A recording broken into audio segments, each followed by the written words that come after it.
Assalamualaikum warahmatullahi wabarakatuh.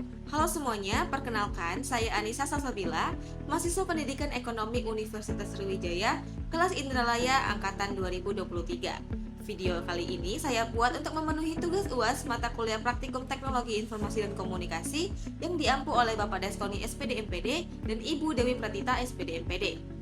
Pada video kali ini, saya akan membahas mengenai penerapan website Nearpod sebagai media pembelajaran digital interaktif yang meliputi cara penggunaan Nearpod serta penerapannya dalam proses pembelajaran.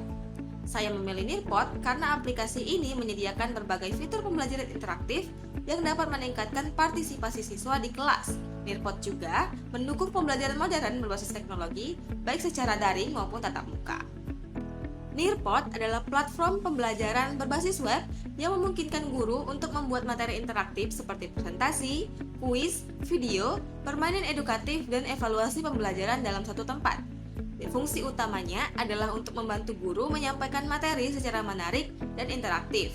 Guru juga dapat memantau aktivitas siswa secara langsung serta memberikan evaluasi pembelajaran dengan cepat.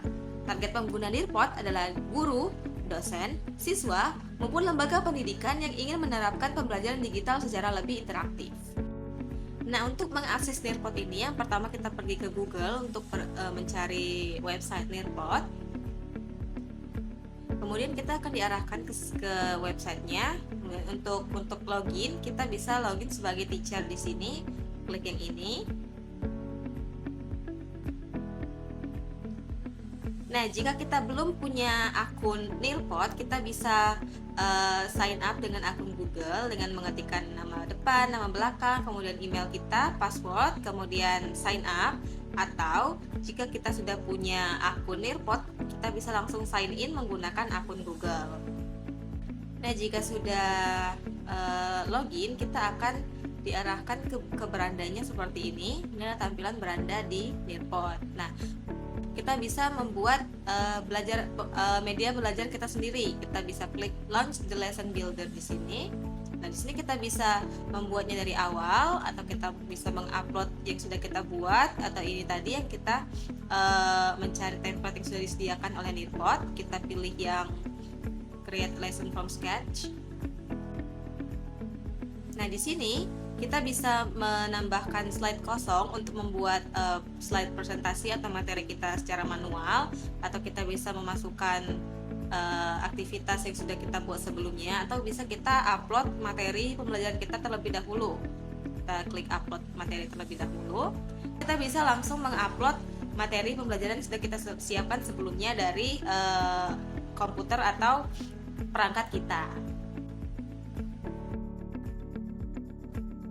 Nah, di sini bisa kita lihat materi konsep dasar ilmu ekonomi terkait kelangkaan dan kebutuhan ini sudah di-upload di sini. Nah, untuk selanjutnya kita bisa menambahkan aktivitas.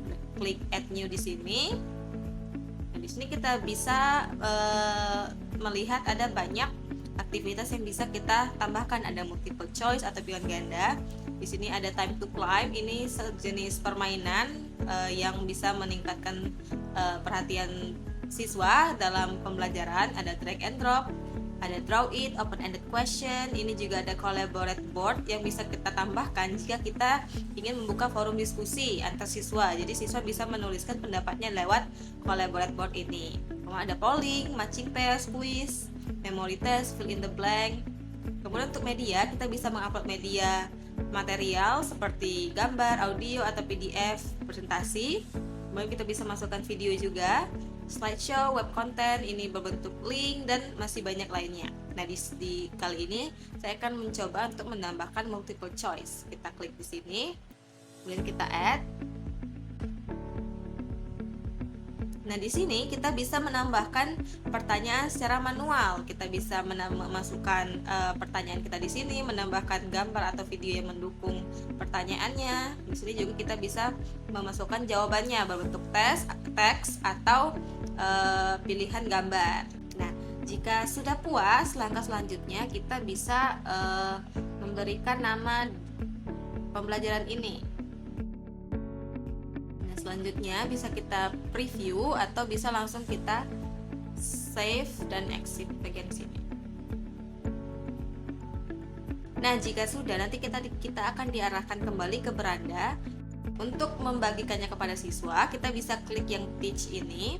Kemudian di sini ada dua opsi. Yang pertama adalah live participation, di mana kita akan melakukan membagikan materi ini secara live. Jadi kita akan guru sendiri yang mengatur waktunya, atau fitur student pace, jadi menyesuaikan dengan tempo siswa masing-masing. Kita coba dengan student pace. Nah, di sini kita akan diberikan kode untuk kita bagikan ke siswa, atau bisa kita langsung copy link untuk dibagikan kepada siswa. Nah, jika siswa sudah mengerjakannya, nanti progresnya akan muncul. Di sini. Jadi jika ada siswa yang mengerjakannya, nanti di sini akan muncul namanya dan berapa skornya. Nah, kita coba untuk melihat dari sisi siswa. Nah, di sini kita akan diminta untuk memasukkan nama. Kemudian kita bisa langsung join lesson. Kita akan diarahkan ke dalam materi yang sudah dibuat tadi. Nah, ini adalah materi PDF yang sudah kita tautkan sebelumnya. Jadi kalau saat kita klik buka, kita akan diarahkan ke PDF tentang terkait materi konsep dasar ilmu ekonomi, kelangkaan dan kebutuhan. Jadi siswa bisa membaca materinya terlebih dahulu. Kemudian jika selesai, siswa bisa kembali ke menu sebelumnya. Jika selesai membaca, kita klik bagian sini dan akan diarahkan ke multiple choice atau pilihan ganda. Jadi di sini pertanyaannya dan siswa bisa menjawab di sini. Nah, jika sudah mengerjakan, siswa bisa langsung submit dan akan dilihat ini nilainya yang mana yang benar, yang mana yang salah atau tidak dijawab. Di bawahnya akan muncul jika misal siswa memilih memilih jawaban yang salah, akan muncul di sini dan akan dimunculkan juga jawaban yang benar. Jika kita kembali ke tampilan guru, di sini bisa kita lihat nama yang sudah mengerjakan.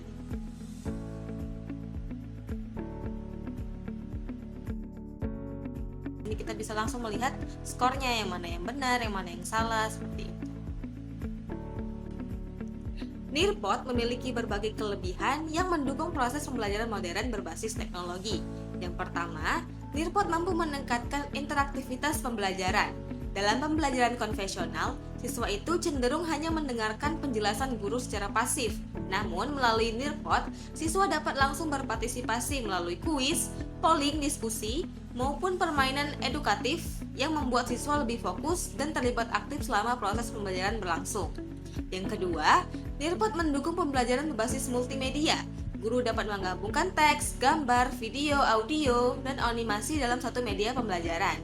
Nah, penggunaan multimedia ini membantu siswa memahami materi dengan lebih mudah karena informasi disampaikan secara visual dan lebih menarik. Ketiga, Nearpod memberikan fitur evaluasi secara real time. Guru dapat langsung melihat jawaban siswa, mengetahui tingkat pemahaman mereka, dan memberikan umpan balik secara cepat. Dengan demikian, guru dapat menyesuaikan strategi pembelajaran apabila terdapat materi yang belum dapat dipahami dengan baik oleh siswa. Keempat, Nearpod fleksibel digunakan dalam berbagai model pembelajaran, baik pembelajaran tatap muka, daring, maupun blended learning. Guru dapat mengontrol pembelajaran secara langsung melalui fitur live participation ataupun memberikan akses belajar mandiri melalui fitur student pace. Meskipun memiliki banyak kelebihan, Nearpod juga mempunyai beberapa kekurangan yang perlu diperhatikan dalam penggunaannya. Pertama, Nearpod sangat bergantung pada koneksi internet yang stabil. Jika jaringan internet lambat atau tidak stabil, maka proses pembelajaran dapat terganggu, terutama saat mengakses video atau aktivitas interaktif. Yang kedua, tidak semua fitur itu dapat digunakan secara gratis. Nah, pada versi gratis, kapasitas penyimpanan dan jumlah peserta itu terbatas, sehingga guru perlu berlangganan versi premium untuk mendapatkan fitur yang lebih lengkap. Jika dibandingkan dengan Google Classroom, Nearpod memiliki keunggulan dalam aspek interaktivitas pembelajaran. Google Classroom lebih berfungsi sebagai media manajemen kelas seperti pengumpulan tugas, pemberian materi, dan komunikasi antara guru dan siswa. Sedangkan Nearpod lebih fokus pada pengalaman belajar interaktif secara langsung. Kemudian, jika dibandingkan dengan Kahoot, Nearpod memiliki fitur yang lebih lengkap. Karena Kahoot itu lebih menekankan pembelajaran berbasis game dan kuis, sedangkan Nearpod menyediakan kombinasi presentasi, evaluasi, video pembelajaran, diskusi, hingga virtual field trip dalam satu platform. Nah, dari pembandingan tersebut, dapat disimpulkan bahwa Nearpod ini cocok digunakan ketika guru ingin menciptakan pembelajaran yang lebih aktif, interaktif, dan terintegrasi dalam satu aplikasi atau website saja.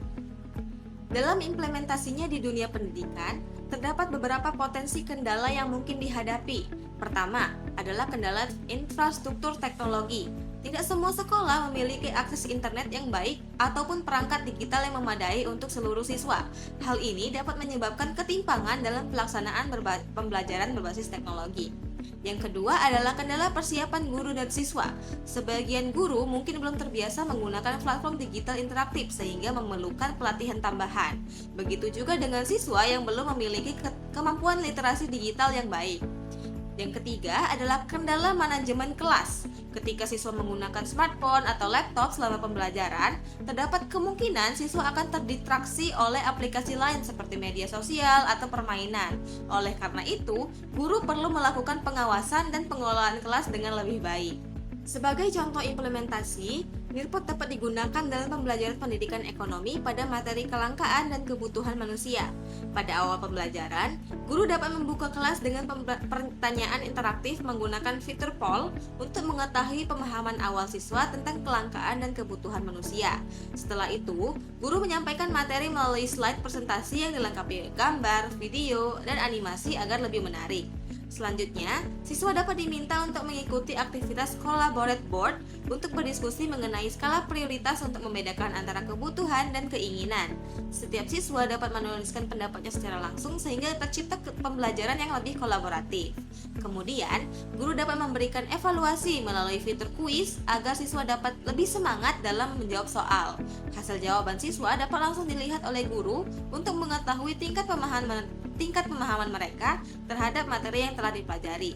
Dengan menggunakan Nearpod, pembelajaran menjadi lebih aktif, interaktif, dan berpusat pada siswa dibandingkan dengan metode ceramah yang biasa.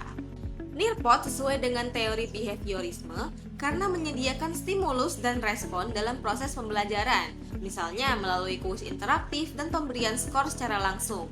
Ketika siswa menjawab dengan benar, mereka akan memperoleh umpan balik positif berupa nilai atau tampilan skor, sehingga dapat meningkatkan motivasi belajar mereka. Kemudian dalam teori kognitivisme, proses belajar terjadi melalui pengolahan informasi di dalam pikiran siswa. Nearpod mendukung teori ini melalui penggunaan media visual, video, animasi, dan presentasi interaktif yang membantu siswa memahami serta mengingat informasi dengan lebih baik. Materi yang disajikan secara terstruktur juga membantu siswa membangun pemahaman secara bertahap dari konsep yang sederhana menuju konsep yang lebih kompleks.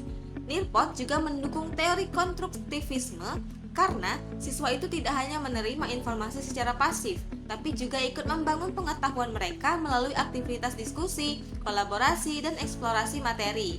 Melalui fitur Collaborate Board, siswa dapat menyampaikan pendapat, bertukar ide, dan belajar dari pemikiran teman-temannya yang lain. Hal ini membuat pembelajaran mereka menjadi lebih bermakna karena siswa terlibat langsung dalam proses pembentukan pengetahuan. Nah, selain sesuai dengan teori tersebut, Nearpod juga mendukung keterampilan abad ke-21 yaitu 4C, Critical Thinking, Creativity, Collaboration, dan Communication. Siswa dapat berpikir kritis saat menjawab pertanyaan atau memecahkan masalah, berkolaborasi melalui diskusi kelompok, berkomunikasi menyampaikan pendapat, serta mengembangkan kreativitas mereka melalui aktivitas pembelajaran yang interaktif. Berdasarkan pembahasan dan demonstrasi yang telah dilakukan, dapat disimpulkan bahwa Nearpod merupakan platform pembelajaran interaktif yang mampu mendukung proses belajar mengajar menjadi lebih menarik, aktif, dan efektif.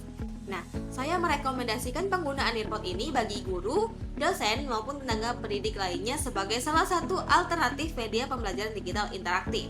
Nearpod ini sangat cocok digunakan dalam pembelajaran tatap muka, daring, maupun blended learning karena mampu menciptakan suasana belajar yang lebih menyenangkan dan tidak monoton. Namun, agar penggunaan Nearpod ini dapat berjalan secara optimal, diperlukan kesiapan perangkat teknologi, koneksi internet yang memadai, serta kemampuan literasi digital dari guru dan siswanya. Demikianlah video mengenai penerapan website Nilpot dalam pembelajaran kali ini. Saya berharap video ini dapat menambah wawasan kita mengenai pemanfaatan teknologi dalam dunia pendidikan. Terima kasih dan wassalamualaikum warahmatullahi wabarakatuh.